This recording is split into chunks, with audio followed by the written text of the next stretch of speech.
আসসালামু আলাইকুম viewers, Sabinus কিচেনে তোমাদের স্বাগত জানাই। সকালবেলা যদি জিরো অয়েলের সুজির এমন হেলদি রেসিপি থাকে টিফিনে, তাহলে আর কিছুই লাগে না। আশা করছি তোমাদের খুবই ভালো লাগবে। Aha. Yes.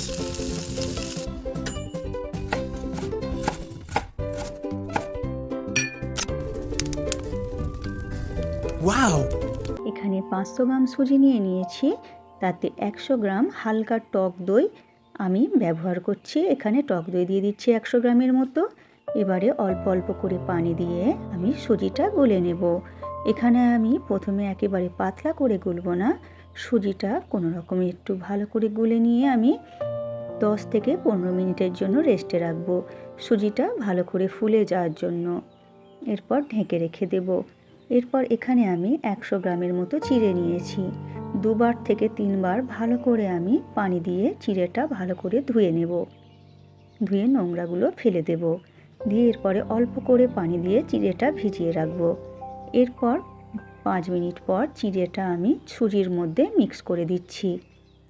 মিক্স করে দিয়ে এরপর আমি ভালো করে মিশিয়ে নিয়ে এরপর আমি ভালো করে মিক্স করে নিয়ে একটি মিক্সির জারে অল্প অল্প করে আমি সুজির মিশ্রণটি দিয়ে স্মুথ পেস্ট বানিয়ে নেব।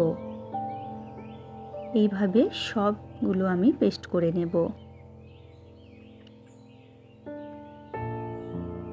করে নিয়ে এরপর এর মধ্যে এবারে আমি ভালো করে পানি দিয়ে একটু পাতলা করে নেব। এর মধ্যে 4 চামচ ময়দা দিয়ে দিচ্ছি। তোমরা পরিমাণগুলো একটু দেখে নিও কিভাবে কি দিচ্ছি আমি। ময়দা দিয়ে এবারে অল্প করে পানি দেব, দিয়ে আরেকটু পাতলা করে নেব। নিয়ে ভালো করে আমি গুলে নিচ্ছি সব কিছু দিয়ে। ভালো করে গুলতে হবে যাতে দলা পাকিয়ে না থাকে। পরিমাণ মতো লবণ, হাফ চামচ বেকিং সোডা দিয়ে দিচ্ছি। অল্প করে পানি দিয়ে আমি বেকিং সোডাটা দিয়ে গুলে নিচ্ছি।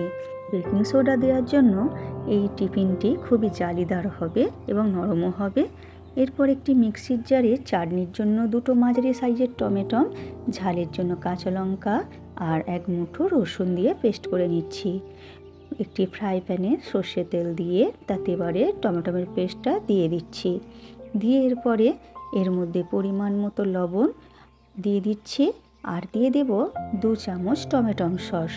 এরপরে এই চাটনিটা আমি নেড়ে নেড়ে এবারে শুকনো করে রান্না করে নেব। এই চাটনিটা প্রচুর ছেটায়, তাই তোমরা ঢাকনা দিয়ে দিয়ে রান্না করে নিও। এরপরে মাঝে মাঝে একবার করে খুলে দিয়ে ভালো করে নেড়ে দিয়ে আবার আমি ঢেকে রান্না করে নেব। যখন এই রকম মাখা মাখা হয়ে যাবে তখন এবারে নামিয়ে নেব। এই চাটনিটা টিফিনের সঙ্গে, যে কোনো টিফিনের সঙ্গে খেতে ভালো লাগে, যে কোনো চিলার সঙ্গেও ভালো লাগে। এরপর একটি ফ্রাই প্যান গরম করে প্রথমে একটু অল্প করে তেল ব্রাশ করে দিয়ে গরম করে নিয়ে মিডিয়াম আঁচ করে দিয়ে আমি একটু গোলাটা দিয়ে ঢেকে দিচ্ছি। দিয়ে এরপরে আমি তুলে নিচ্ছি। এই প্রথমবারেই আমি তেল দেবো, এরপরে আর কোনো তেল দেব না। এই জিরো অয়েলেই এই টিফিনটি হবে। এরপরে আবার আমি তোমাদের একটা করে দেখাচ্ছি। দেখো কতটা জালিদার হচ্ছে এই পিঠেগুলো, আর খুবই নরমও হয়। এরপর তোমরা গরম গরম পরিবেশন করো। আমার রেসিপিটি তোমাদের ভালো লাগলে লাইক, কমেন্ট, শেয়ার করে পাশে থেকো। আমার রেসিপিটি তোমাদের পছন্দ হলে সাবস্ক্রাইব করে পাশে থেকো। ধন্যবাদ।